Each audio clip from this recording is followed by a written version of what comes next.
I have given up on podcasts, but I wasn't going to give up on the opportunity of grilling you a little bit. It's not enough for us to just be thinkers and be those who want to talk about issues, but we actually have to put pen to paper. We have to practice. We need intelligent conversation within the Muslim community. We had been schooled by the governing elites to stay silent, to be passive, to be afraid. You took a particular position of supporting independence and the Muslim vote in particular. We made these people sweat. We made them realize that Gaza exacts a political reprisal. We can use these cracks in the system to send a message to the political elites. There is this expectation that you live in the heart of the empire and you should drink the American exceptionalism Kool-Aid. Right. You're from the wrong part of South London. There's never a wrong part of South London. The genocide in Gaza and the need for enlightened activism was captured by the guests and content that came out of the Thinking Muslim. We had become accustomed to calls for immediate action, some of which were short-lived. But what the Thinking Muslim did was to place this activism within a sacred responsibility. That's why it captured so many imaginations and activated so many people. Much of the content that is provided by the Thinking Muslim has been carefully curated and is well thought through, and the guests that are showcased are amongst the most articulate and thoughtful in their field. Someone, somewhere, had the idea that Muhammad Jalal, the host of this show, should answer questions from the Thinking Muslim audience. And someone, somewhere, had the idea that I, Yakoob Ahmed, should be the host on this occasion to ask those questions on their behalf. So here I am, asking some of those questions by our audience. Some will be theirs and some will be my own. Assalamu alaikum, Muhammad Jalal, and welcome to the Thinking Muslim podcast. Wa alaikum salam wa rahmatullah. It's great to be with you and an honor to be on your new podcast. So I had told people that I was leaving and you guys dragged me on here and now here I am. Yeah. How does it feel being on the other end of the seat, although I should be sitting on that side? No, Jazakallah khair. It's quite nerve-wracking, I have to say. And the only way I could deal with it is to be on the same side as I'm always on. So Jazakallah khair. Thank you for joining us again. I know you wanted to hang your podcast hat up. Yeah. So we got a lot of messages saying that I thought Yakoob had given up on podcasts. So I have given up on podcasts, but I wasn't going to give up on the opportunity of grilling you a little bit in that sense. No, everything will be pretty straightforward. So as I started this introduction, and the introduction was about the genocide in Gaza and the idea for enlightened activism. And that is something that we're going to go into later into the podcast, because I think that is a theme that many of the audience members who come into this show are really interested in. Yeah. But one of the interesting questions that came up a lot in terms of the audience was the idea of, how did you start this off? I mean, it sounds pretty simple in some ways, but it is something which a lot of people are interested in. In a world where there were many podcasts and Muslim podcasts, what gave you the inspiration and the thought process of being another podcaster? Yeah, Jazakallah khair. I mean, it's a really good question. It's a question I get asked quite a lot from people that I meet in the real world. Like, what motivated you to start this podcast? So most of our viewers probably came to the podcast in January 2023, and that's where we went to YouTube. Okay. So prior to that, most people don't know, we were actually an audio-only podcast. And I actually started the audio portion of the podcast back in 2019, just pre-COVID. Okay. So it's been some time. Right. So we had a few years of an audio-only podcast, and then we moved on to a video podcast when the opportunity arose in 23, at the beginning of February 23. So actually, technically, we've been going for some time, but actually as a video podcast, not so long. Now, what motivated me? Well, I think I had been, so as you know, I had been involved in Islamic or Muslim activism for some time. And then I'd left that scene for a period of years. Right. And there was a lot of soul searching that I had gone through for the intervening period. Like, what should I be doing? Right. And, as you know, when you're part of an organization and you're part of a da'wah for its faults, at least it allows you and enables you to work with others, and you're motivated because others are motivated. Right. So I sort of found myself alone, and I began to question, how can I engage in productive work, activism maybe, or da'wah, and make a difference. Okay. And I'm not with an organization, and I've hung up my organizational hat, and I've sort of became quite jaded by the whole concept of organization. I'm sure there are some really fantastic ones out there, but for me, it wasn't the thing. So what could I do to make a difference to this ummah? And of course, the world continued to revolve, and you had persecutions, and you watched the TV, and you would see Gaza every Ramadan explode, and you would see the Uyghurs, and you would see Syria, and all of that's happening. And I sort of said to myself, we need to do something. We can't just stop. Because a lot of the people around me, by the way, who were also part of organizational capacity, they sort of stopped, and they decided that because they were no longer involved in a collective effort, then there's nothing they can do as an individual, and it's impossible to make a difference anymore. And it's probably just better to put some money in charity and to look after your family, and that's it.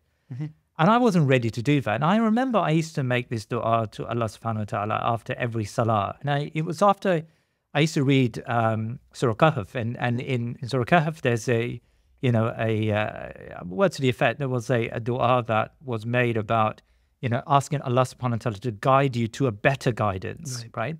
And to find people who would help you in the better way, in a more refined way. I mean, I'm paraphrasing quite extensively here, but I came to the conclusion, I used to ask Allah, look, help me with something better, and bring me people who can help me, right? Either I join with some people who are far better than I am, or people join me and we can work on something. So for a number of years, I was sort of working and finding out, how can I help this ummah? How can I move forward?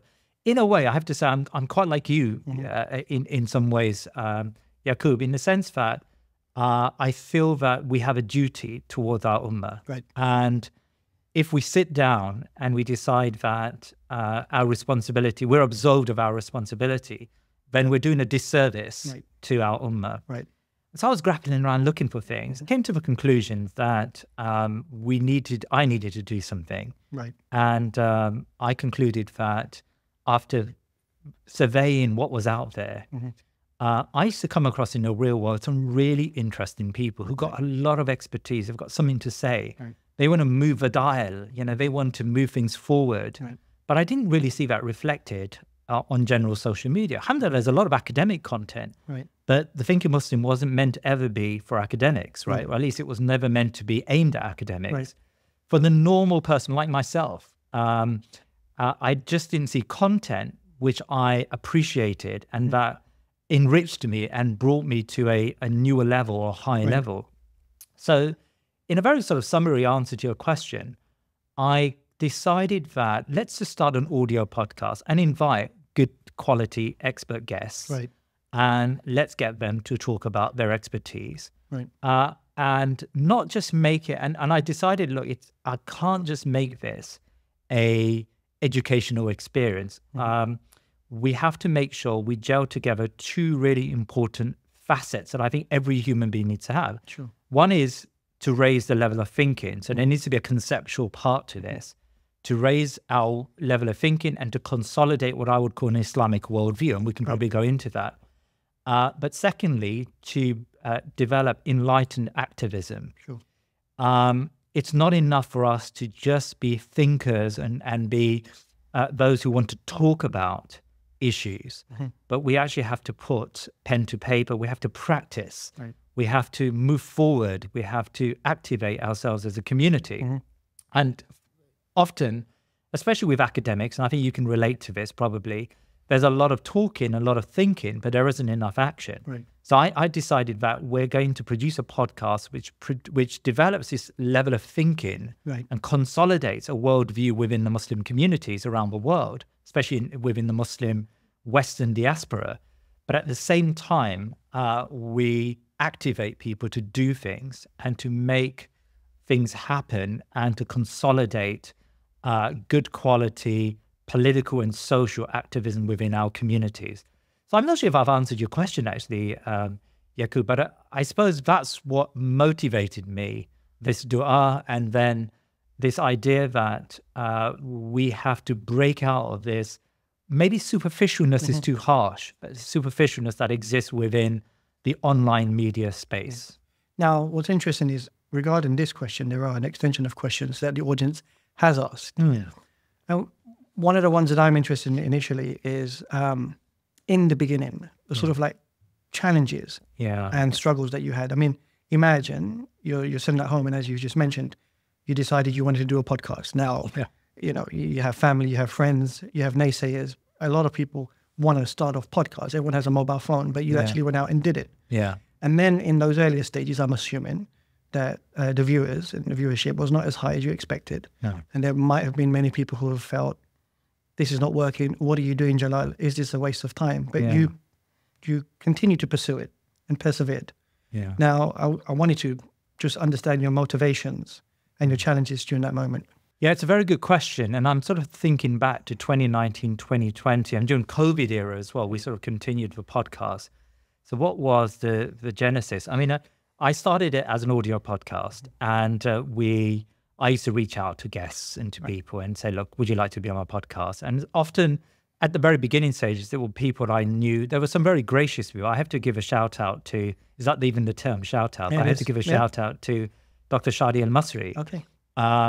You know, I remember contacting him, you know, mashallah, he's a very, you know, well-known sheikh and you know, scholar. In the US, In the US, that's right. And I remember, I think it was probably my third or fourth, fifth episode. It was very early on in that time. And I contacted him and said, look, I've got this podcast and would you like to be on my show, right?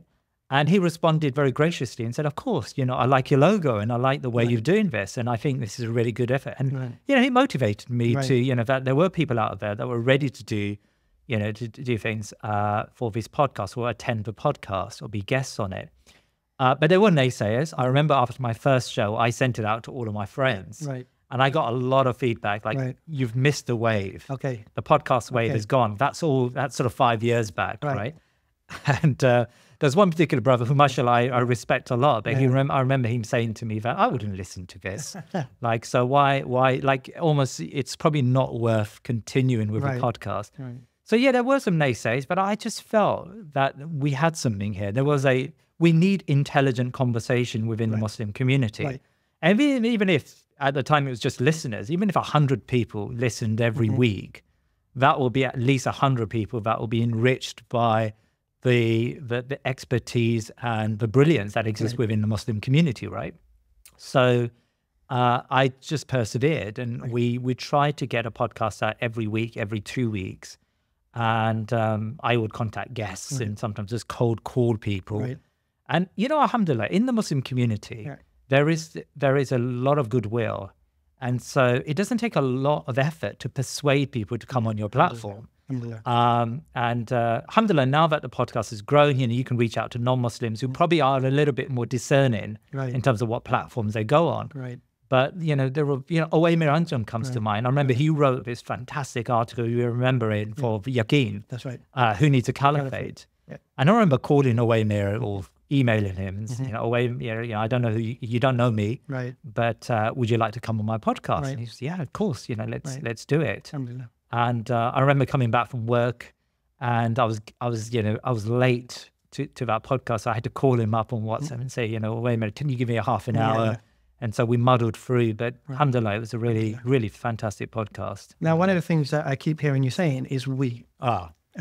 Now, that seems to indicate that you are not doing this alone. And every person is part of an ecosystem in a village. And as a guest, when I've come here, I've met your team and so forth, but I've also met your family members. And I know that your family members have been very invested in this project that you've been doing too. And just for the viewers, because maybe the viewers don't appreciate this, that it's not just you who have gone through these challenges and struggles and motivations, but they have been a particular part of this journey. And maybe is there something you want to say about that? Yeah, that's very true. Alhamdulillah, look, my family have been very supportive of the podcast. And at very early stages, they encouraged me and said, okay, it's a good idea and, you know, continue with it. And alhamdulillah, that was really, really positive. It's worth saying something about Riaz, because Riaz joined me on that journey very early on. So Riaz is a really amazing brother, mashallah, who I went to see one day, and it was after probably episode 4 or 5 or 6 or something. And it just so happened that Riaz had a guest from America, and he said, why don't you come along and maybe you could interview him? Right. So I went to his house, and we had a discussion. And in that discussion, I said to Riaz, well, why don't you help me? Like, join me on this podcast. Give me some ideas. What do you say? Prove it. He said, yeah, of course. I've got time, and I'm ready to help you. And so we started from that point working together on the podcast. And in the early stages, Riaz is a data guy. Okay. Like, he loves spreadsheets. Right. And I remember, during the election campaign, by the way, Riaz was the spreadsheet guy, right?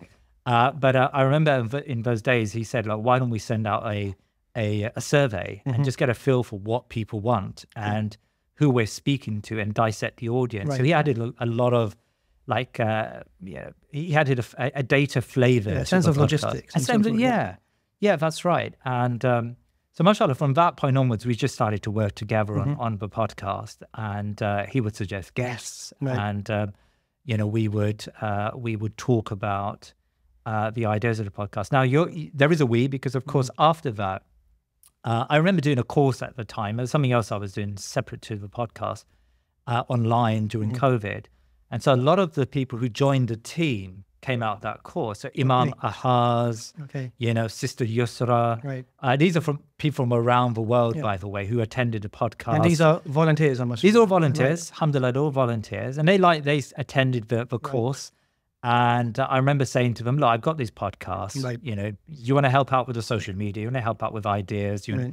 And they were all very gracious and said, yeah, why not? Yeah. Let's get involved. And so we got them together in a team, and then we started to. So what we have now is we've got a good research team. Right. And whenever I've got an idea for a podcast or a guest, I would send it out to them, or they suggest a guest, and then we talk about the questions. And often either I send the questions or they send the questions, and there is an amalgam of the two of us, the two sides, and then we develop a set of questions together. So there's a lot of work that goes into preparing and curating questions, actually a lot of work. Right. And it does take a number of iterations before we get it right. Right. And it is the case, by the way, that sometimes I would send some questions and, they will push back. Right. And say, well, why are you asking this question? It doesn't make sense. And, I'm perfectly reasonable for them to do so. So there is a team. And alhamdulillah, now we've got some editors, and we've got, it's still it's largely a volunteer, base. And in a sense, it's quite fulfilling in from that perspective. Looking at that now, Gaza, both you and I have recognized, and this was part of the intro as well, is that it was a particular turning point, not just for Muslims in terms of the West around the world and so forth, but in particular for this podcast. Yeah. Something happened during that moment. Can you talk me through that shift? Not only that shift, but what you think in regards to Gaza, what has happened regarding this podcast and what it's achieved? Yeah, Jazakallah khair. I think that's a really important point. So if you go back to one of my answers, I said that the idea behind the podcast was to raise the level and to create a platform where Muslims and others would engage in enlightened actions. Right. So we were never a theoretical podcast. We always wanted to make people do things. And that was part of the package. Could you expand on that a little bit? So often, what we can do is we can end up regurgitating or internalizing lots of ideas and concepts, right? But there's no motivation to go out there and do something about those concepts, right? Whether that's in your community or whether that's protests, whether internationally, impacting the global scene. And I come from a very activist background, and I've always had in my mind that it's important to do things, and it's important to make change, and it's important to, even if it's small, everyone has to be part of making some change in our communities. I mean, for those people who, Dr. Sahel Hanif is a very, mashallah, great guest on the podcast. And I would, advise, if you haven't listened to or watched that podcast, a really fantastic podcast, and just how the journey he went through from academia to an activist, in inverted commas, and why he felt Islam commanded us. It's not just a preference, commanded us to do things and to make change and to be active participants. So when Gaza comes along, we had an editorial conversation, and straight away in my mind, I believed that we had to do two things. We had to change the thinking within the Muslim community because there was a lot of doom and gloom. Okay. So we had to turn that around. Right. We had to raise some really important concepts to arm the Muslim community and others with the conceptual frameworks or the ideas or the rebuttals that are required to engage in this propaganda war that was taking place, right? But also we needed to encourage action. Right. Because it was crucial for Muslims back in October last year to do things and not to just sit down on their hands and say, this is too impossible and we can't do anything about this, right? So, and as you know, we got guests like Azam Tamimi, Dr. Azam and Sami Hamdi, of course, and others to reinforce that message, Muazzam Beg and others to reinforce that message and to encourage people to raise their level of thinking, to encourage the right Islamic response conceptually, but also to encourage the right types of actions. Right? And I think, inshallah, I mean, I'm not saying the Thinking Muslim was alone in this. I think a lot of people raised their level when October happened last year, and it's a year now since the genocide.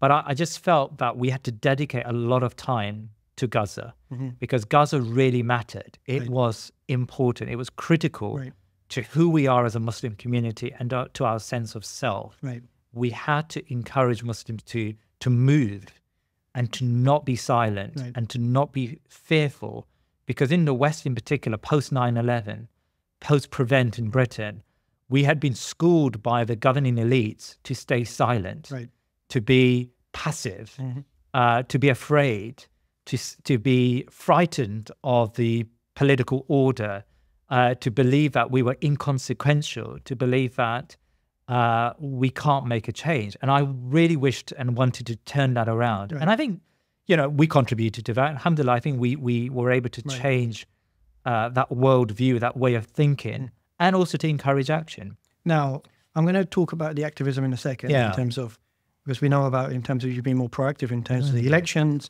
your positions regarding that, both in the United Kingdom and USA. But before I speak about that, looking at some of the questions, one of the interesting things is post-Gaza, you started to have non-Muslim guests on the show. Right? And this is the Thinking Muslim. And what's interesting here is that by having these non-Muslim guests, what I remember from having conversations with you, not just by the guests, but even in terms of the comment sections, that your audience space was growing out of the Muslim space. And there were many non-Muslims who were listening to this podcast. And in terms of that responsibility you feel, how are you placed right now in regards to that type of interaction, should we say? Yeah, so, when we say the Thinking Muslim, we're really talking about raising a level of thinking. And of course, wisdom doesn't just come from within the Muslim community, right? Wisdom comes from anyone who has something to say, a series of ideas that raises the level. And so, for example, Peter Oborn comes to mind, right? Peter Oborn is a very important figure when it comes to the sort of analytical scene. He's a journalist, and he is on the right, but he's someone who is exceptional in his analysis. Or Matt Kennard, we had recently, he talked about the American Empire, right? So Avi Shalem comes to mind, right? Who's of course, who has a very strong criticism or critique of, provides a very strong critique of Zionism. So in our mind, it's not about, the religious affiliation necessarily of our guests. It's about whether they can contribute to raising a level of thinking and building that consciousness that is required to do action and to do the correct political actions or social actions that are required in our communities.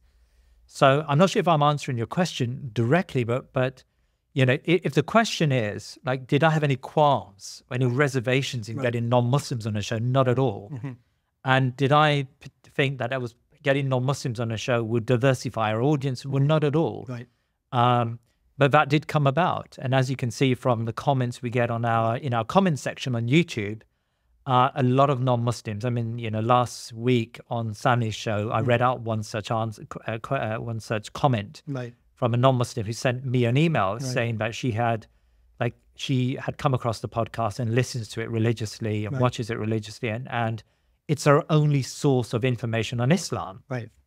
Now, I'm making some leaps of faith here, but I would suggest that this person is someone who's politically quite active. And maybe, just maybe, her introduction to Islam as a faith could not have come through any other podcast except a podcast that was deeply political and deeply in favor of justice, right?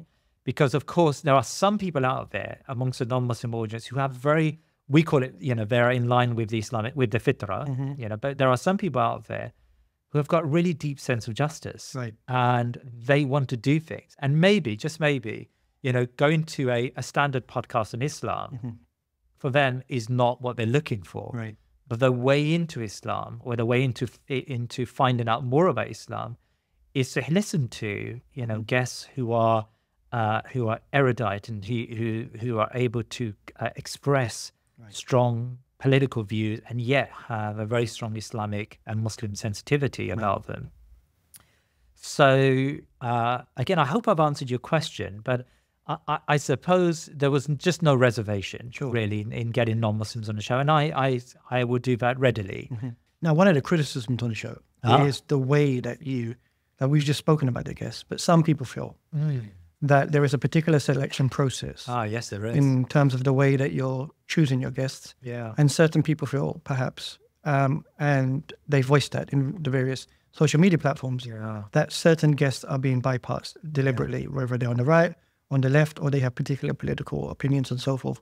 So what is the sort of like way that you operate in regards to that? Yeah, I think that's a really good question. And Dilly took me to task on this. Okay. And my answer to Dilly was, look, I don't believe I have an editorial process that everyone needs to adopt, right? So firstly, what we decide as an editorial team, and by the way, it's always shifting, right? But what we decide as an editorial team is really just our perspective on filtering guests, right? So we don't want everyone and anyone on this show. Right. We have a particular view, and that, fundamentally, it's people who can raise the level of thinking and who can motivate people to do enlightened action, right? So that's the sort of general parameters.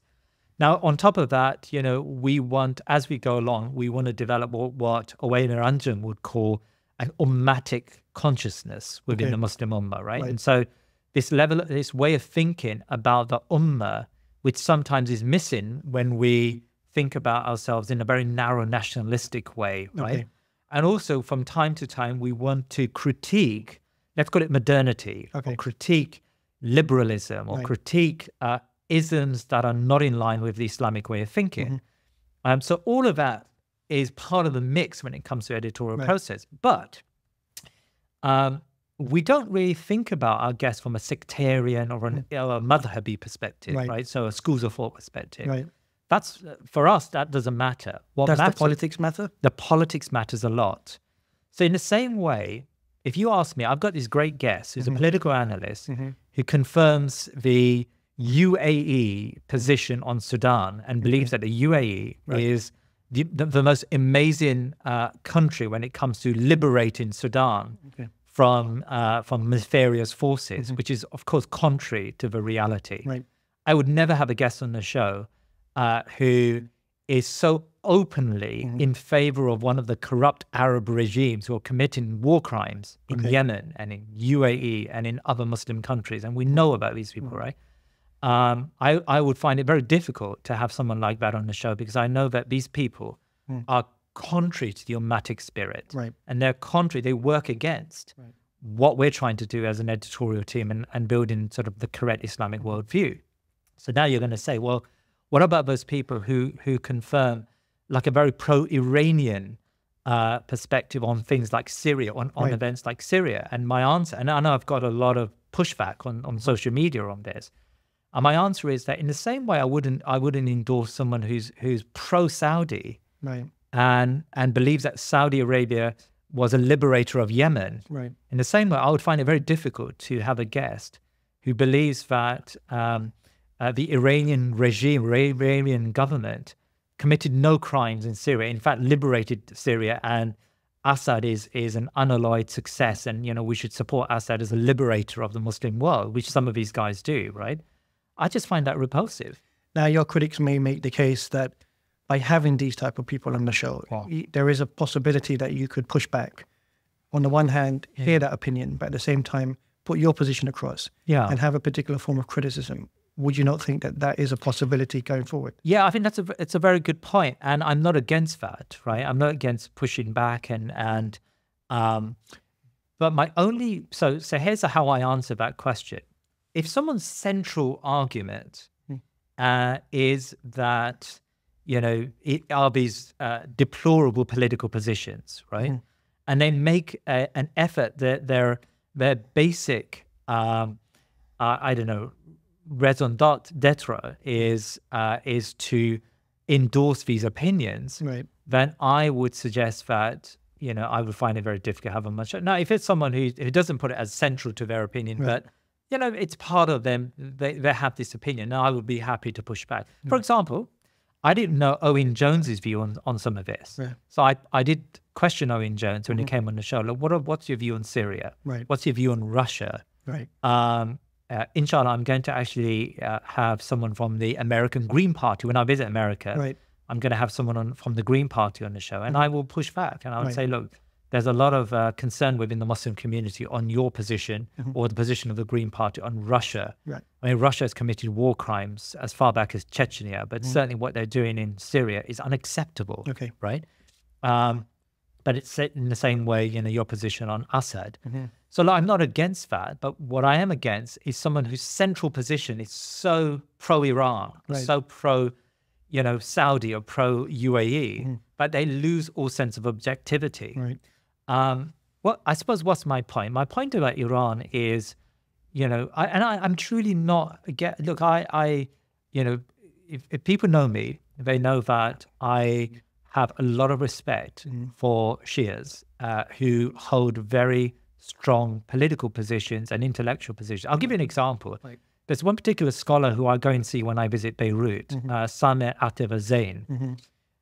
Mashallah, really amazing scholar. He's an old man now, and I learn a lot from him. He's from the Jafari persuasion. Yeah. He wrote a fantastic book, and I would advise, if you want to read a book on just the proofs, the intellectual proofs on God, he wrote a great book on faith, on how to come to intellectual faith. And it's really a good read. It's a slim volume, but a fantastic read, right? Look, I don't have a theological problem with anyone from any school of thought or any. That's not my issue. My issue is political. Okay. We just have to make sure we're consistent politically. And my advice to all Muslims is just be careful about all of the Muslim governments, even Turkey, for example, right? Be critical of these governments for what they've done and what they do on things like on Gaza. And of course, some of them are far more outrageous on Gaza, like the Saudis are, than others. But one needs to be critical. Okay, now changing gears a little bit. Yeah. In regards, but connected to this about your politics and your activism and so forth. And so you were very involved here in regards to the elections, and there was various positions that people held. Yeah. You and I had particular disagreements on certain activities in this country, which I won't put out here. Yeah. But, some people chose that they were going to vote Labour. Some people were of the position of voting independent. Some people were of the position of abstaining and so forth. Yeah. But you took a particular position of supporting independence and the Muslim vote in particular. Yeah. And some people, incorrectly perhaps, sometimes assumed that you and the Muslim vote was a synonymous symbol. Can you tell us a little bit about that? Because it's quite intriguing that here you were invested in the UK and now later you are also interested in what's taking place in the United States. Yeah, I think the starting point for me is Gaza, right? So what goes through my mind? So what changed at Gaza? This is interesting. How do you mean what changed? Like there was something that's taken place in Gaza where you and I had a conversation before and you said it was a turning moment for you in regards to how you felt about politics in this country. Yeah, so before we talk about politics of this country, when Gaza happened, I concluded that where possible, I'm going to try to make a change for the better. I've got a platform. Right. I've got the ability to speak to people. Right. But also, inshallah, Allah subhanahu wa ta'ala has given me a little bit of an ability to, to connect with Muslims around the world through my podcast and Muslims in Britain. So I'm going to use that to help the people of Gaza, to help the beleaguered in Gaza, right? And when Gaza happened, as you know, my political background is I've shunned the political system, and I've sort of stayed away from politics, right? I teach politics, that's my profession, but I made an active decision to just stay away from the corrupt political system, and I regard it as corrupt, and I still regard it as corrupt, right? When Gaza happened, I concluded that we need to punish the genociders. We need to have a price. We need to place a price on those political parties, or they have to place a price on supporting genocide. Right. It's not enough for these political parties to support genocide and to get away with it. Okay. Right. And it was clear to me that the Muslim community here, even though, alhamdulillah, the younger generation in particular have wisened up, generally speaking, the Muslim community here, despite what the Conservatives and in particular what the Labour Party had said and done on Gaza, they were still going to vote for that political party. Right. And the Labour Party knew it. The Labour Party believed that the Muslim community is never going to abandon them. Back in 2019, almost 80% of the Muslim electorate voted Labour. And the Labour Party believed that it was impossible for that vote to lead them in a substantial way, right? And they were doing internal polling, and the internal polling was saying to them that Muslims are going to return to us. Right. And so they doubled down on their policy towards Gaza and their sort of mantra that Israel has the right to defend itself. Right. And I wasn't having that. Right. I felt that what we needed to do is inform the Muslim community of what the Labour Party was about, because a lot of them just weren't following the news and following the details. And so the Labour Party was able to fool them by saying, look, we're calling for a ceasefire here, we're calling for, when in reality they were doing anything but helping the Muslims of Gaza, right? Right. But also what I found was that the Muslims just in fact have a sense of unity over Gaza. Right. And so I said to myself one day, and I do remember this conversation I had with myself, which was, okay, I'm doing a podcast, but it's not enough. Right. Just having, a conversation where you present this program and you then leave it to people to do something about it. That can't be enough, right? There are people dying in Gaza. And if we can't do something about that and exact a political price for supporting genocide, then how are we going to live with ourselves? Like, how are we going to see Allah subhanahu wa ta'ala on Yawm al-Qiyamah, right? We have to do something about this. And that doing something, what is it that you did? So it wasn't just me, but me and alhamdulillah, a group of brothers and sisters, we decided that we're going to spend our time visiting the Muslim communities across the UK and trying to get them together and try to build some form of conformity when it comes to taking a political position. And my view was that the political position is to dispense with the two-party system, and where possible, either damage the political parties through your vote for a third party, and that vote for a third party isn't to get them in, it's rather just to damage, to bleed the vote of the two political parties, or in around, and this is where Riyaz, the spreadsheet guy, comes in around 20 to 25 seats, we have the ability to have our own independence, right? Like Liam Mohammed. Like Liam Mohammed, and so my initial, since, I think it was October, it was actually the week after the genocide began, I sort of had this moment that, okay, I'm going to just start visiting Muslim communities. Right. And I would like cold call, I think, go to Leicester. Right. Or go to, and I know one or two people there and say, okay, just introduce me to people and let's see if something comes out of this. Right. So, alhamdulillah, I visited quite a few communities across the country. And I remember Leicester was an interesting example. We went to a meeting and there are 25 people around this massive, it's like one of those Putin tables. Okay. And we just had lots of conversations. Right. And the original idea of most Muslims was, we can't do this. Right. We're never going to be able to damage Labour. Right. There are too many vested interests, right? There are too many mosque committees that want planning permission who are going to vote Labour anyway. Right. There are too many councillors who are beholden to Labour's corruption. And by the way, they're very corrupt as a political party within our communities. We're not going to be able to shift the dial on this. And me and the other brothers, we just said, we're not going to accept this. Right. Now, there was a criticism in the government and in the media regarding this notion of Muslims mobilizing to being disruptive. Yeah.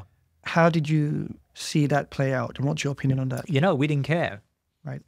The Daily Mail came after us, you know, the Talk TV and these very right-wing channels came after us, and even like the left-leaning press, like Guardian, saw it as a flash in the pan, and it was never going to work. Right. And for us, it was, we don't care. We're going to interact directly with the Muslim communities. There's enough anger out there. I remember in Leicester, Leicester's one example. I remember going to visit one of the imams there, and I'm not going to mention him because he hasn't given permission to. And it was a friend of mine who introduced me to this imam. And, I've never met him before. And I spoke to him and said, look, we have to do something about this. Right. And he said, yes, you're right. I said, okay, so how can we? And we just had a conversation, and we worked out a plan for him to interact with the key players within the Muslim community and to bring people together, right? We did the same in Ilford. We did the same in other communities. Now, in some places it worked. In other places there was a brick wall. Right. And I and others, we concluded that we're just going to try our best. We're going to knock on these doors. We're going to see who's ready to help us. The Labour Party at the same time were throwing out lots of bombs on the road. They were putting forward their own indie candidates. Right. We had some nefarious actors within the Muslim community who were trying to dilute the Muslim vote in many ways, right? But I felt that if we could continue, we just knock on that door. Now, I think a follow-on question, which I think you're inevitably going to ask, is how invested are you in this system? Right. Right. So ask your question. How invested are you in the system? Yeah, it's a good question. Thank you. It's a really good question. And I'm glad you've got the perception to face it. Now, look, I came from a thinking, like my original thinking, and going back decades, is I just don't believe in the system. Okay. So a number of people have said, Jalal, you've just moved to now wherever you moved to. Right. And I think this system is corrupt. Okay. I think that, and I've made it very clear that Britain is a node within this empire, and America is at the head of this empire. And I think that the liberal world order, for the world to move on, the liberal world order needs to be erased. Right. And what I mean by erased, I don't mean any of the states or the people. I mean the conceptual framework that connects these Western countries together in this tapestry that we call a Western alliance. Right. That needs to erode in order for the world to move it to a better place, right? So I'm pretty clear that the system is deeply problematic and corrupt. And part of the way by which the system operates, it creates this duopoly where you believe you've got a choice, but it's an illusion of choice. So every so often, the Conservative Party loses the faith of the electorate, and the Labour Party comes along and says, hey, I'm going to come along now and improve your lot in life. And nothing changes. And we've seen that in the last couple of weeks, last couple of months of the Labour government, right? It's an illusion. Okay. The same money men and corporates who are behind the Labour Party are the ones behind the Conservative Party, the same with the Republicans and the Democrats, right? But there is a crack in that duopoly that we can exploit. Right. And that's what I'm arguing. My argument is that we're able to exploit that. And we did do that. Okay. Across the country, the day after the election, the discussion was on the success of the pro-Gaza vote. Right. And how Muslims in this country managed to send a message that we were never going to accept what happened in Gaza and never accept the Labour and Conservative collusion over Gaza, right? Just today, I was listening to the political thinking show which is a podcast, and Wes Streeting was on it. He's the MP for Ilford North, right? And Wes Streeting was saying that he's dedicated a bit of the podcast to what happened to him, right? So he said, I was going around the country saying, we're going to win this big, and on election night I was euphoric, and then I suddenly got a call that it's neck and neck in Ilford, right? And I was at the count, by the way, and I knew it was neck and neck, and it was obvious it was neck and neck, right? They didn't see it coming because of hubris. Right. So he was called back to his constituency, and I saw him on the day, and I saw how stressed he was because the count was wafer thin. If he had lost 200 voters, if 200 voters had switched sides, he would have lost that election. We made these people sweat. We made them realize that Gaza exacts a people reprisal, right? And they have to recognize that the Muslim community is willing to do that, right? Is willing to exercise their vote in a way in which it impacts them. Am I invested in the system? Not really. But do I feel that the system, we can use these cracks in the system to send a message to the political elites, right, that they can't get away with genocide? And that's what they've done. Labour and Conservative, Democrats and Republicans. And they need to realize that there's a political price to pay for endorsing genocide. Right. And that's just my position. My position is that we can do that, and we should do that where possible. And before going on to America and what's happening over there, so it's too soon right now to diagnose the day after in terms of the elections in this country, in regards to the Muslim sentiment and so forth. Yeah. But one of the forms of activism I've noticed that you've shifted from the Muslim vote is to be active in terms of the youth, in particular at university campuses. Yeah. So in terms of ISOCs and POSOCs and so forth, which are either Muslim, organizations that do activities at the university campuses. Now, why have you chosen, or is this something that you've just fallen into because it's come in terms of a calling, perhaps? Look, I'm going to come back to that basic reason why we're here today, and the reason why you and I think you and I are very similar in this. We think of inventive means to make a change. Right. Gaza has woken up the Muslim Ummah, right, and Gaza requires an answer. Right. Some people think I'm now the elections guy, right, and I'm not. By the way, if some really good friends of mine have told me to get involved with the 2029 election, and my answer to them is, where is Gaza in all of this? Right. Right. Start to build a momentum for 2029. Right. And I think they've lost the focus on Gaza. Right. I'm going to be honest with you. I feel that they've become swayed by their success, and I've forgotten, why we came into this in the first place. We came into this because we wanted to make a change on Gaza. And if we lose that focus, we've lost everything. Right. We've lost our sense of self-respect. Right. So 2029 for me is not an issue. I'm not the election guy. And if 2029 comes and goes and I do nothing, I've got it doesn't bother me. Okay. Right. What bothers me is how are we going to impact Gaza? And actually, something I realized from the election campaign is, even though we managed to get some independents elected and we managed to shift the dial, the type of people who are involved in the political space within our Muslim communities are not the ideal people. Right. Right. And in order to get the ideal people, like Leanne Mohammed, we need to make a change in the thinking below, in the young generations. Okay. Because these are the people who are going to feed into the communities in the future.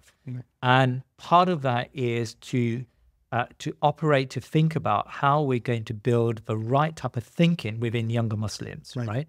And that's simply why I'm involved with that space, because I think it's extremely important. Like you, like how you are in Istanbul, you see an importance in planting those seeds within young Muslim minds, so that they can make the right type of change in the Muslim community. I think that's a very similar process I went through. So I see it as part of the same thing. Okay. It's part of building that consciousness and developing the right type of political action. Okay, so now, DOC. So the elections in the United States of America are coming up in November. Yeah. And this podcast in particular has fashioned particular guests who have been very anti-Harris, anti-Biden. Yeah. And there is an assumption that that's the position of the thinking Muslim and yourself. Yeah. What would you say against that? Yeah, so we're going to the USA, and inshallah, we're planning to. I've got around. I'm not exaggerating. I'm not sure if I'm going to be able to do this, but I've got around 15 interviews, inshallah, that I plan to do. Probably more actually in the US. Right. Mostly Muslims and some non-Muslims as well. And, alhamdulillah, I've got a great team out there of people involved in Think You're Muslim who are setting up these interviews and helping me out and explaining to me that, New York is actually quite a big place. Right. It is a big place. And I've never been to the States before, by the way. It's a big place. It's a big place. It seems like a big place. So, I'm used to just driving from city to city in the UK. And like they're saying, you're crazy. You're going to have to take a flight. Absolutely. To Chicago, from New York to Chicago, right? So anyway, what's the idea behind that? In the same way we did successfully in Britain exact a price, a political price for those genociders, or that those genociders had to pay for supporting genocide. The Biden-Harris administration has to pay that price. Now, we can go into the details of that, but I would advise you that Sami Hamdi is more eloquent than I am in expressing, why we should exact that price. I am writing an article, inshallah, for Muslim Matters that should be out quite soon, articulating that argument on paper. But I feel that the Muslim community in America has a responsibility, not just, by the way, to Americans, but to all of the Ummah, to the people of Gaza, to mobilize against Harris. And what made you feel, I mean, you said about, Sami Hamdi's position and so forth, and he might be more articulate in terms of that. But what's made you feel the need to go to the US at this critical moment in the US elections? What is the sort of activism in you that's made you think, I should be there, I should be on the ground, I should be going from one place to another? Yeah, this may sound quite crass, and maybe I don't, I have to question myself on this, but I have a sense of responsibility. I think we all do, right? It's not just me.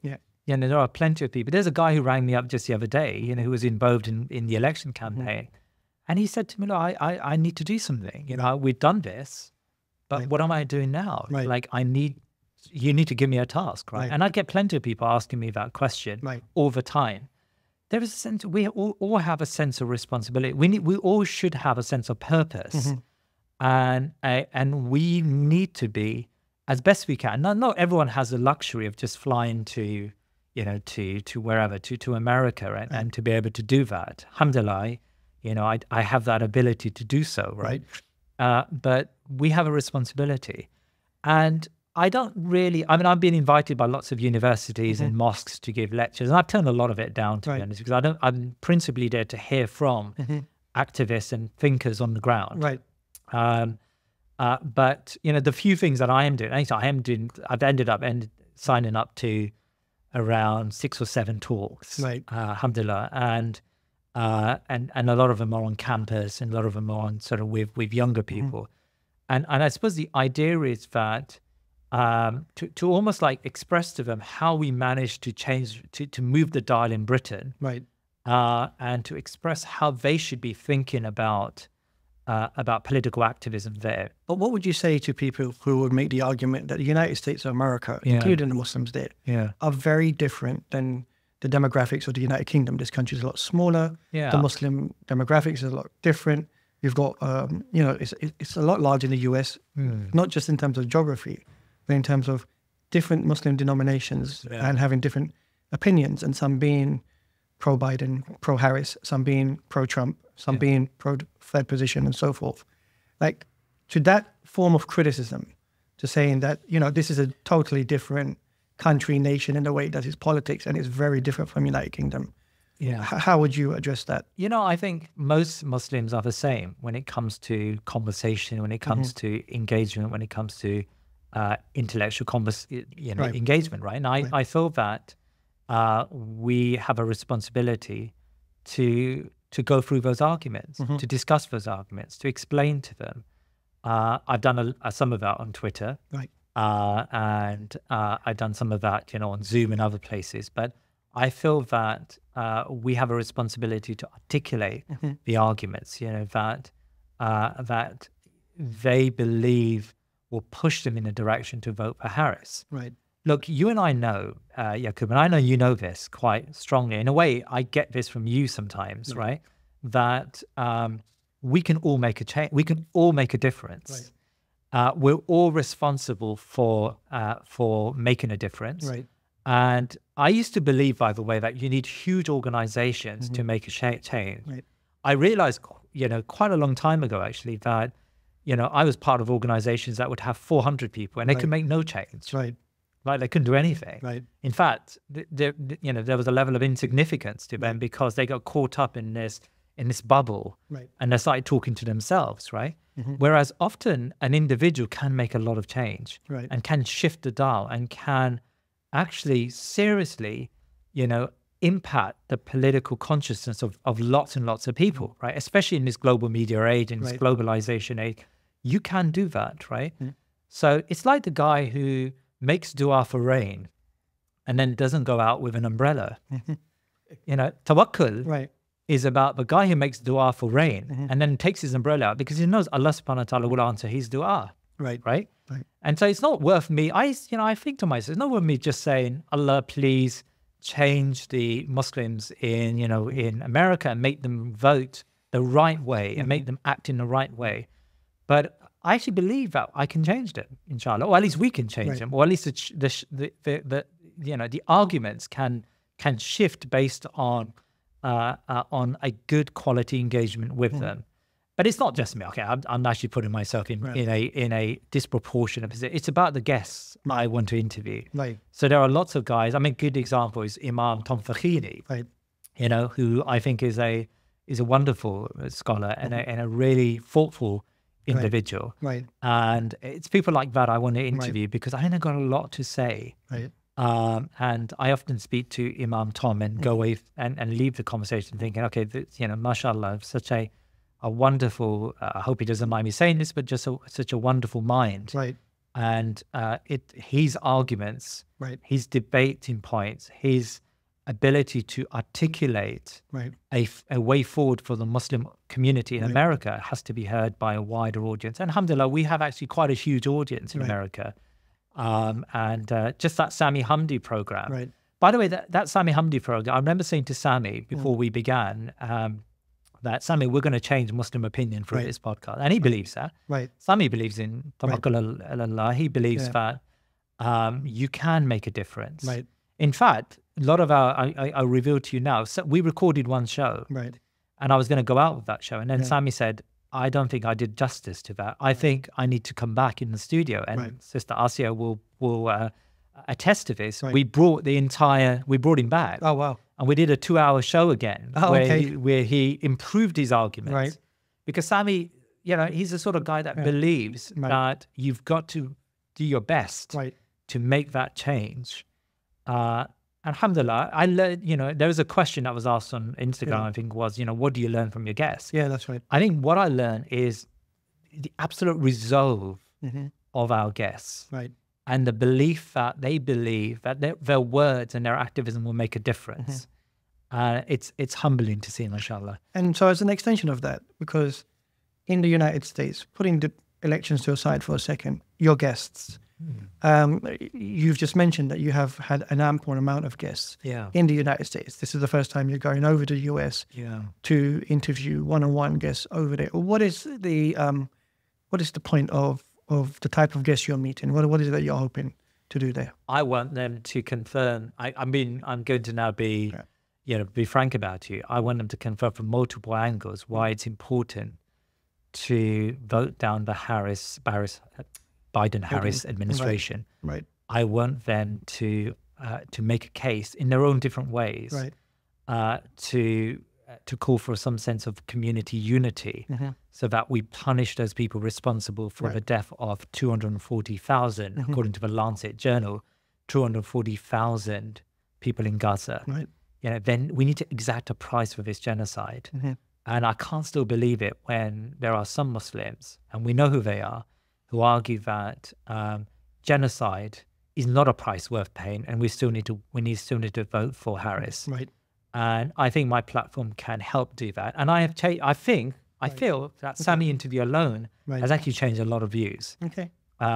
I spoke to a few people who said, I was going to vote for Harris, and I am convinced that she should never get our vote, and I'm going to vote for a party or whatever. Right. How they vote, by the way, is up to them. Right. Because that's really important. It's not my responsibility as an outsider to tell you what you're going to do the day after the election and how you're going to vote beyond not voting for Harris, right? And inshallah, not voting for Trump. Because I think Trump is as problematic and as much of a Zionist as Harris is. So looking beyond the electoral process and you're going on the university circuit. So you'll be speaking to a lot of young Muslim students who have invited you to hear your thoughts and ideas, not only in terms of Gaza and the elections and so forth, but there is a certain belief amongst certain students at least that for all the intellectual arguments, for all the empirical data, for all that they've learned, it couldn't stop the genocide. Yeah. Those type of students, when you are going to engage with them, what is it that you're trying to do there in terms of your conversations with them? Yeah, I want them to realize that, especially as American Muslims, they have a responsibility. They are at the heart of this empire, and this empire has caused the type of the horrid genocide that we see today, and they are responsible, more so, I think, than others within the Muslim Ummah, to raise the consciousness of Muslims in America, and to help raise the intellectual conversations required and the conversations needed to question the American empire and to develop a sense of ummatic thinking about how we're going to deal with this American empire. Now, you've been criticized on this point before. Yeah. How do you feel about that level of criticism? I'm happy with that criticism. I know there's been some people who challenge me on social media about, why is it a responsibility of Americans to show to question and critique the American empire.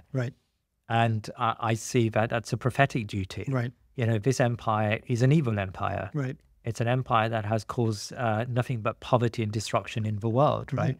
It's an empire that, and it's not just me saying it, you can speak to, there are very strong thinkers, even on the left, who argue, probably more strongly argue this point, like Noam Chomsky and others, So, but Muslims in America have a responsibility. I'm not saying, by the way, they should be subversive. That's not my point. My point is that Muslims in America have a responsibility to raise the level of conversation, And I'm not saying otherwise. I don't think the Muslim community in America is any different. They feel the same. They cry like we cry when we see Gaza, but sometimes, just sometimes, there is this expectation that you live in the heart of the empire and you should drink the American exceptionalism Kool-Aid, and you believe that this American empire is somehow a benign empire, or in fact is an empire doing good in the world. And we should never believe that. In the same way, I don't believe that Britain is a cause for good in the world. I think generally speaking, Britain is a cause for destruction in our world. And I say that openly, to members of the community and to others. I feel that American Muslims need to internalize that conversation and have a frank conversation with others about that. And by the way, I think there are lots of Americans generally who are ready for that conversation and ready to be led by Muslims who feel so strongly about Gaza. Now, one of the questions is linked from the audience is linked to this in that sense. And they wanted to know how Muslims in the West, in diaspora in particular, how do they make sense of their strategic alliances? This is one of the things that you've been criticized before in terms of. There's a lot of criticism of me here. These are the questions. I'm just giving you what the audience want to know, bro. In the sense that, the idea of the left and the right, and to a certain degree, the assumption is perhaps in the way that the question is formulated, is that Muslims have to be on one side or the other. There is no nuance in this debate here and so forth. But in your opinion, because you feel so strongly about this, how would you speak to those Muslims in terms of how to make sense of this, especially regarding what you had done in your activism regarding the United Kingdom? Yeah, it's a very difficult point to articulate. I'll try my best to develop this argument, right? So before Gaza, I wrote an article, and you can go back. I wrote an article in the Muslim Matters online journal about the left and right. I wrote a couple of articles actually on the left and right. And the basic synopsis of the article was that we as a Muslim community have to go beyond the left and right. In a sense that we don't actually belong to this left-right spectrum. Because we have political, intellectual, social, economic views that don't fit neatly into this left-right paradigm. So, for example, we could hold a political or an economic opinion that could sound very left-wing, and another economic opinion that may sound quite right, because Islam came before Western civilization, and Islam did not take into account the left-right spectrum and the socialism, neoliberalism. You mean the contemporary Western, the contemporary Western modernity, right? Islam did not, was not based on trying to find a position vis-a-vis these post-enlightenment ideologies, right? Islam stands as its own way of thinking, right? So we have to rediscover what Islam is and be confident in our faith and confident in what we believe in, so that we have a filter, a worldview by which we assess these worldviews, right? Because there are different worldviews to us; they're different to ours, right? So I think that's our starting block. Right? Islam is different, and the Muslim Ummah are different to the left-right paradigm, or are exceptional outside of its paradigm. Now, having said that, on issues like Gaza, of course, we're going to have to build conversations and alliances with those on the left and maybe even those on the right, right? And we're going to have to reach out to non-Muslims, and we're going to have to reach out to others, and we're going to have to weigh up, the types of conversations we had in order for us to be very to build a broader platform for us to engage in political activities. So when you go on demonstrations, you're going to have to march with the left, for example. You're going to have to, and in Britain, by the way, it's mostly the left who have been very pro-Gaza. But we always do that with a sense of confidence in what we are and who we are. Right? And we should never compromise with that. And neither, by the way, should we end up becoming like them. And what I mean by that is, I'm not trying to sort of build this sort of exclusivity. But what I'm trying to say is, we should always have in our mind that we have a framework of thinking which is different to the left and the right, to the socialists and the neoliberals. And we don't want to drink their Kool-Aid to the degree that we think that. So for example, I've come across Muslims who've said after the election campaign, and this is an issue which worries me. They've sort of said that, we're progressives. And what I mean by that is sort of we're left-wing. I find that quite troubling, I have to say, and because we're not progressives. In the same way, we're not conservatives, right? We've got a unique worldview, and we've got to internalize that unique worldview.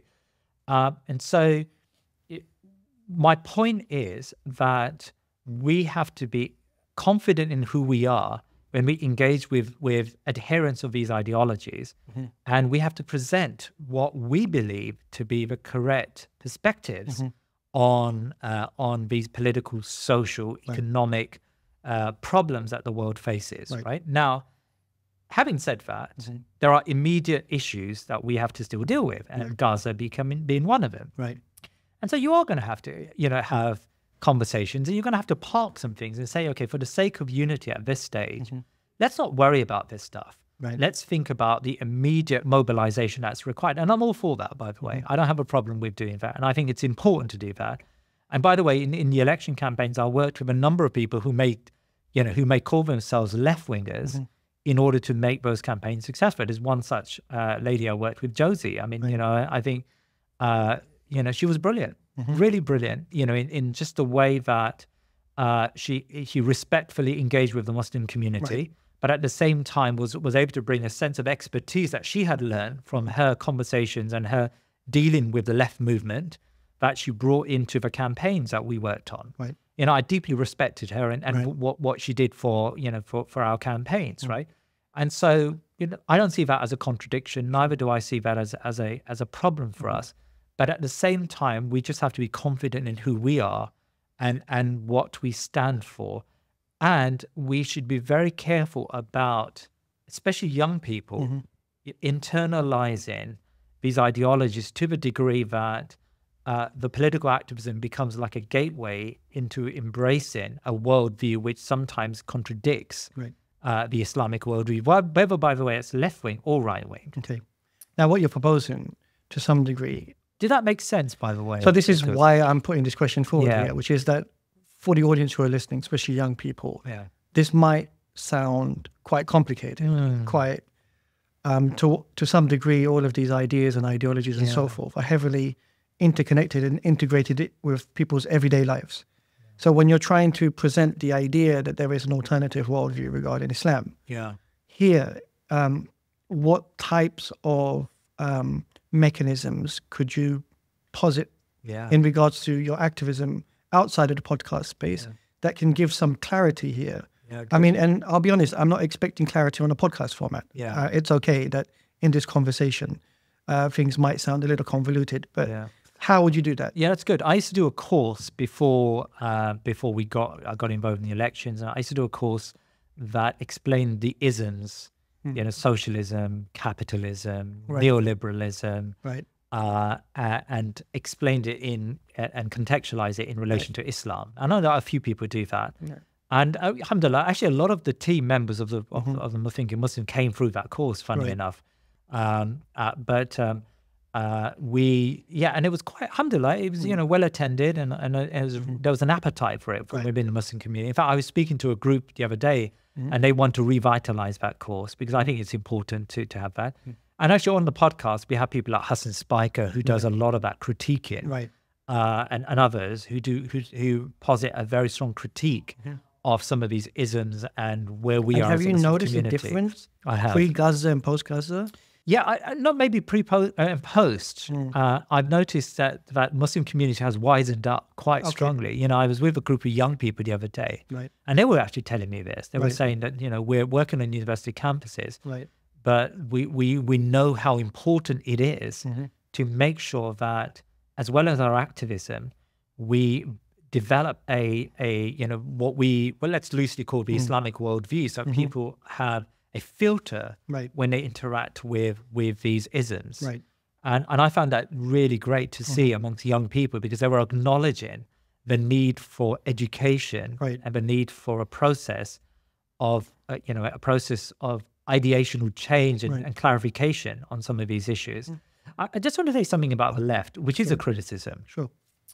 So I worked with a number of the left on the election. And Gaza was, of course, for me, the most important issue in that election. And it's still the most important issue.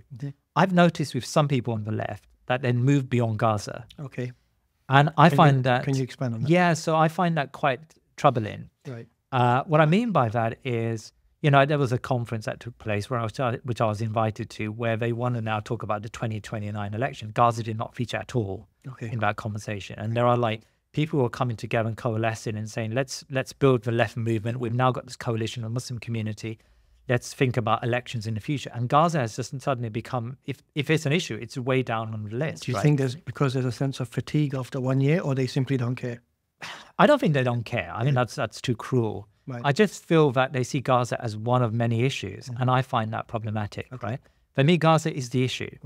And as I said with the answer to that question in the elections, I'm not thinking about that because I'm troubled by Gaza, and I'm troubled by the lack of action on Gaza, and we have to still keep our focus on Gaza and our focus on what's happening and the genocide, And we have to try every means to do that. And I feel some on the left. By the way, this is a very blasé criticism because there are guys like Owen Jones who've continued that focus.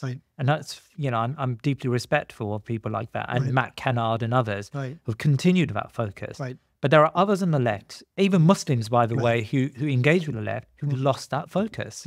They came into this whole thing because of Gaza, because they wanted to make a change. And they they believed that they had to spend, every opportunity to make a change. And now they're thinking about things which are beyond Gaza. Okay. And I'm troubled by that. And, sometimes, by the way, I have to say, I get quite frustrated by that. And maybe I shouldn't be. Maybe I should be more patient. But I just believe that we have to focus.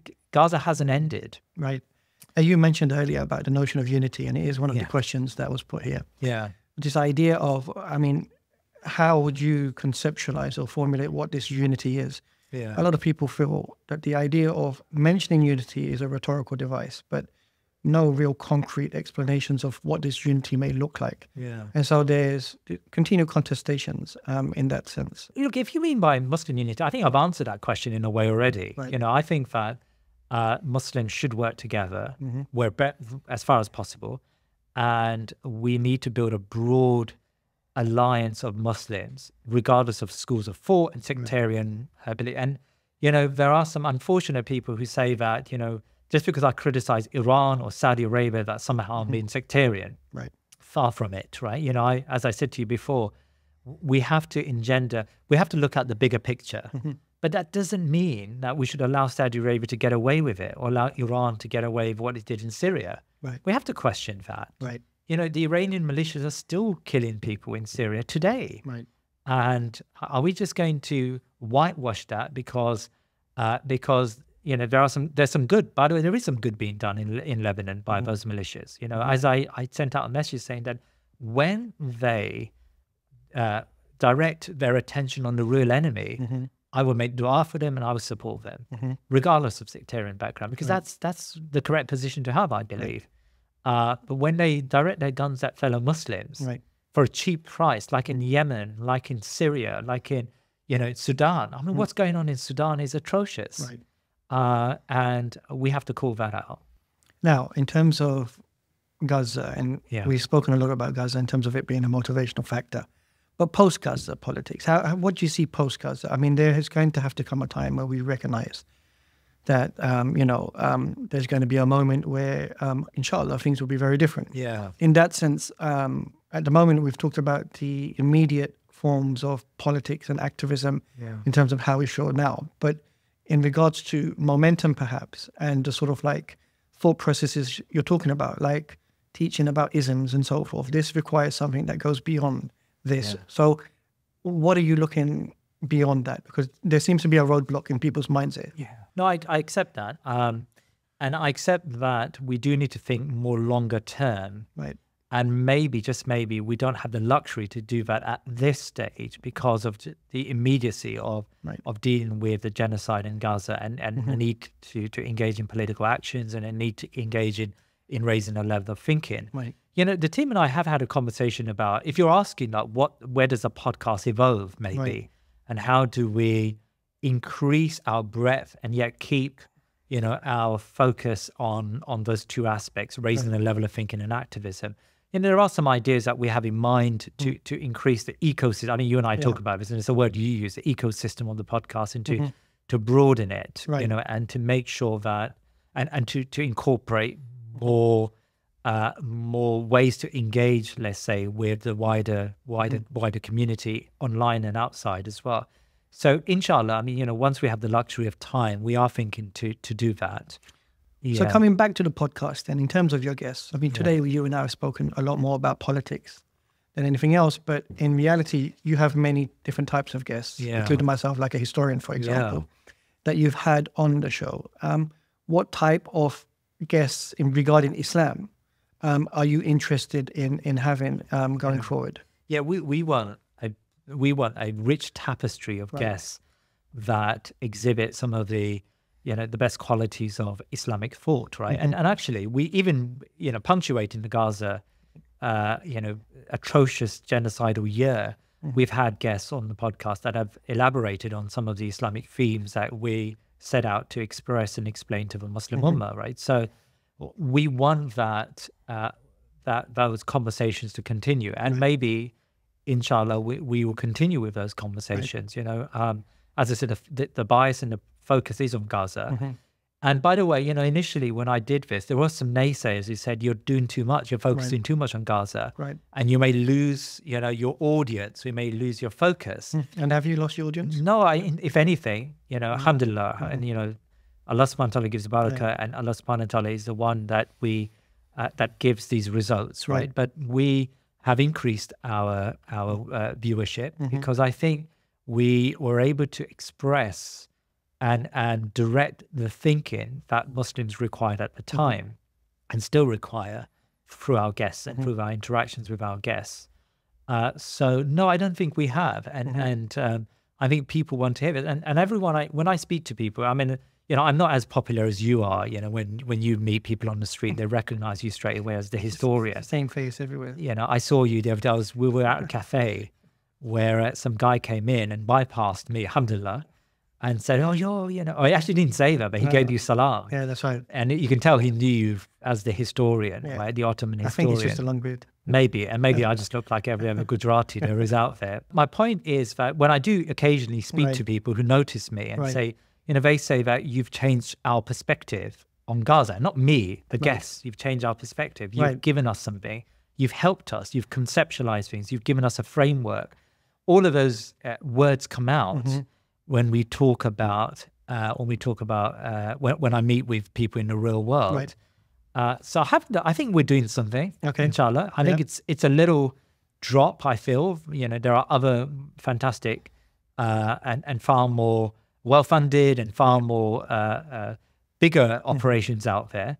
But I do feel that we've managed to at least shift the dial a little bit when it comes to perceptions on Gaza. What was your original question? That's fine. And one of the things I've noticed continuously in these questions is, and we can sort of like just tail out, but questions from young people. Yeah. Right. And it seems like the podcast or the podcast format is a format which young people are paying attention to. Right. And you and I have had this conversation about the idea of not infantilizing people who are young, or not infantilizing the audience. The idea is to have intelligent conversations, but recognize that there may be things they don't know, and that's okay. Yeah. Now, young people here, when I've looked at the questions that they're posing forward, is continuously questions about, you know, how do you see the future? What can they do? How can they make a change? How can they be involved in politics and so forth? So clearly they are looking to you, interestingly enough, as a podcaster, to answer some of these questions, simply for the fact that you've interacted with a variety of guests. Yeah. And that's sort of like giving you the opportunity to pick many people's brains. Yeah. How would you speak to young people who are asking these types of questions? Yeah, firstly, to just pick up on your infantilizing point. Yeah. So you and I are educationalists, and we've taught, you know, young adults, we've taught people in a classroom setting. And, you know, there are basically two philosophies of teaching. There's one where you dumb it down and you build it up. That's right. And you slowly sort of like package it. You scaffold it, I think is the term they use in education. Right. So you start from the bottom and you build it up, right? Or the other sort of way of doing it is actually you don't infantilize and you start from the top, and then you sort of explain it and express it to allow those people who don't quite catch it the first time to catch up, right? So you don't leave them behind, but you don't infantilize them and make them make it feel like that you have to, you know, go down to a very basic level in order to express, you know, sometimes deep views to, in my case, political views, in your case, historical views to a younger audience.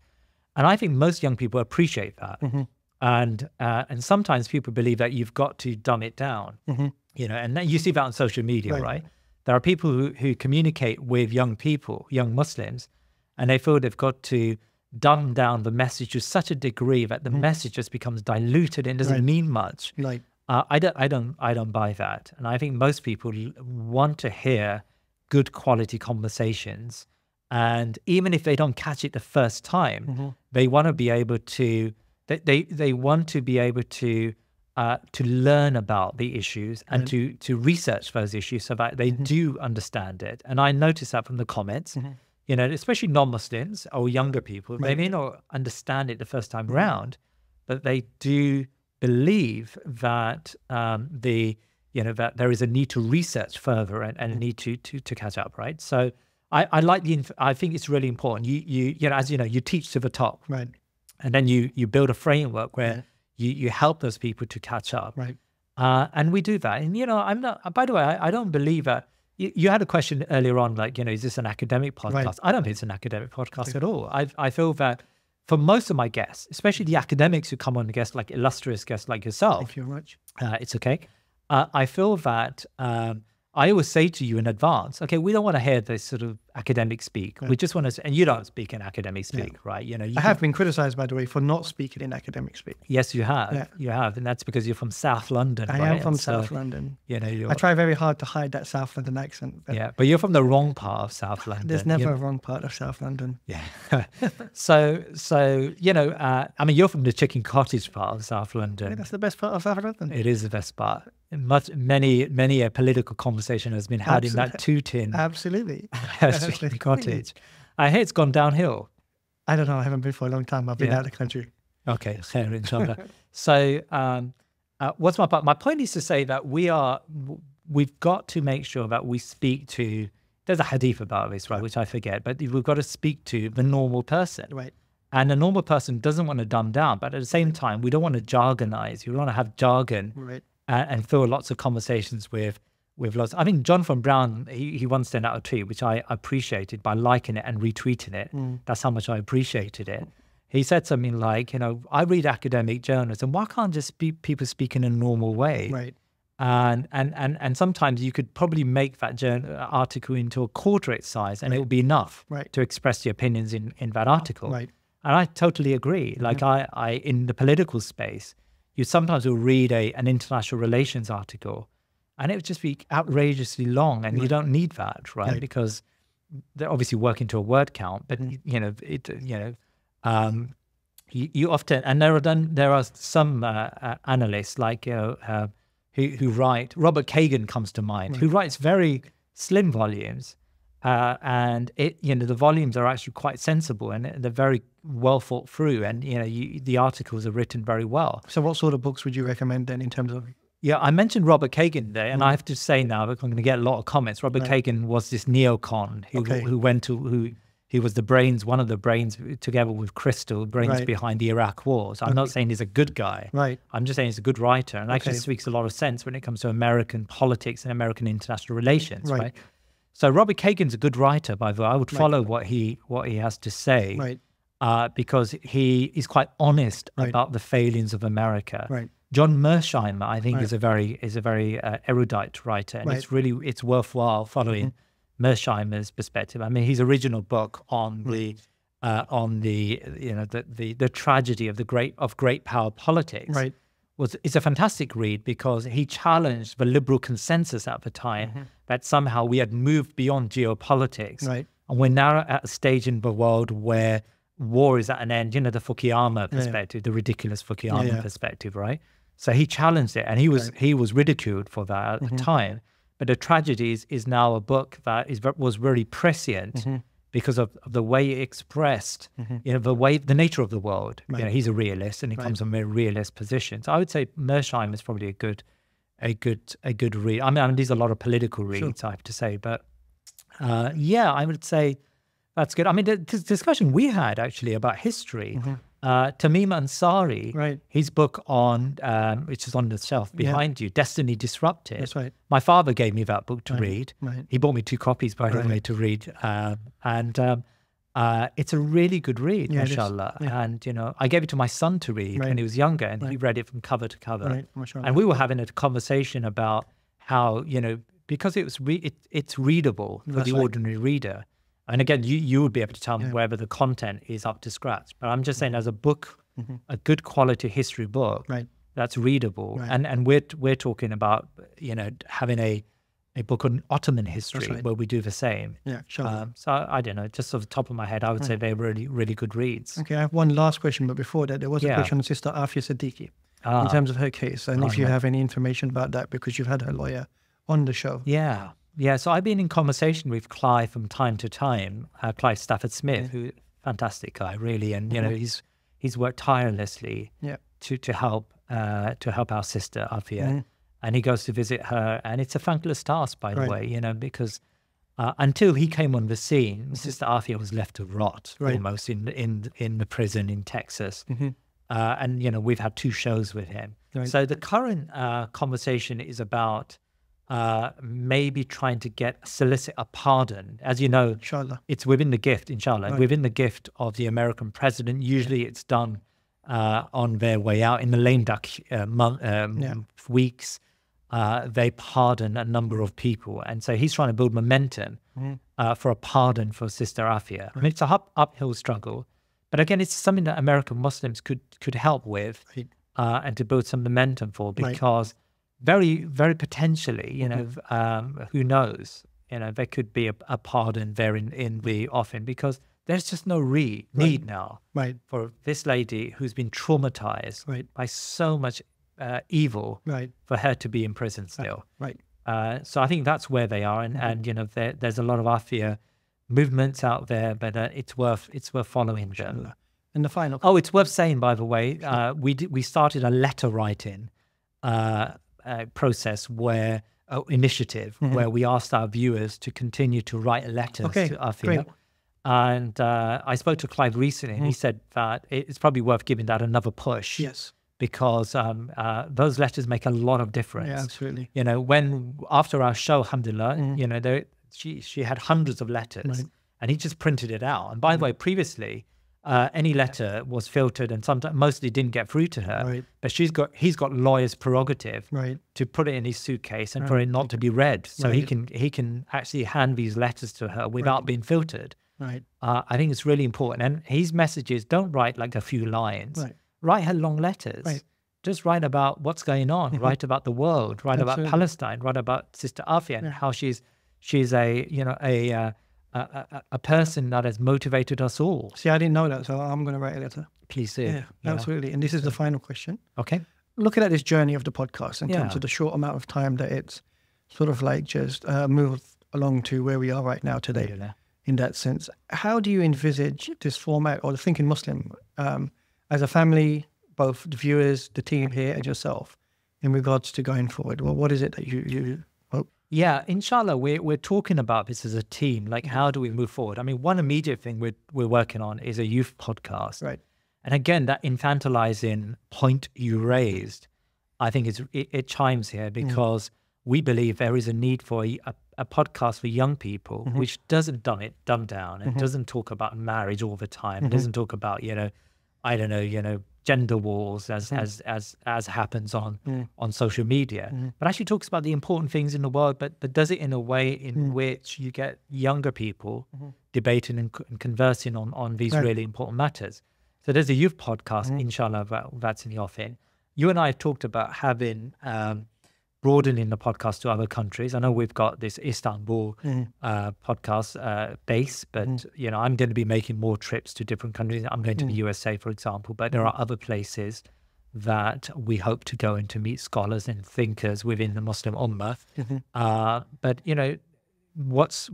I think you're right in saying, and we had this conversation, we should have a Thinking Muslim in Islamabad, and we should have a Thinking Muslim, in Jakarta, and we should have a Thinking Muslim, and there are people and scholars who should be showcased, like we're showcasing largely Western thinkers, and that's actually that's problematic, right?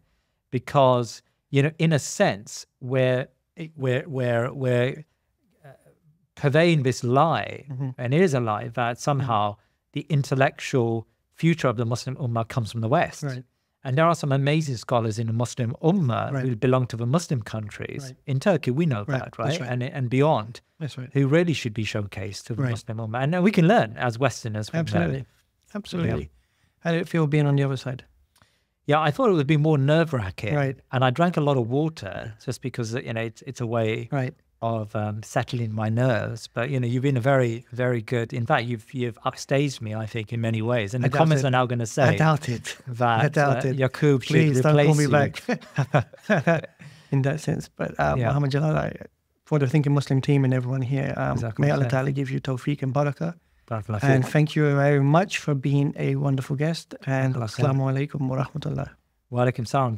And I would like to say, just to finish, I would like you to write this. You're going to be away for a year probably. That's right. Inshallah. But I would like you to write this book on Ottoman history, the 600 years of Ottoman. Yeah, if there's an audience for it, I'll write it. I think it's a good idea.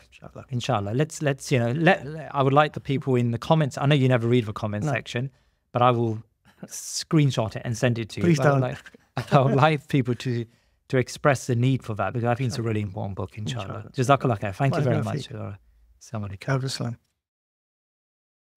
Please remember to subscribe to our social media and YouTube channels, and head over to our website thinkingmuslim.com to sign up to my weekly newsletter. Jazakallah khair.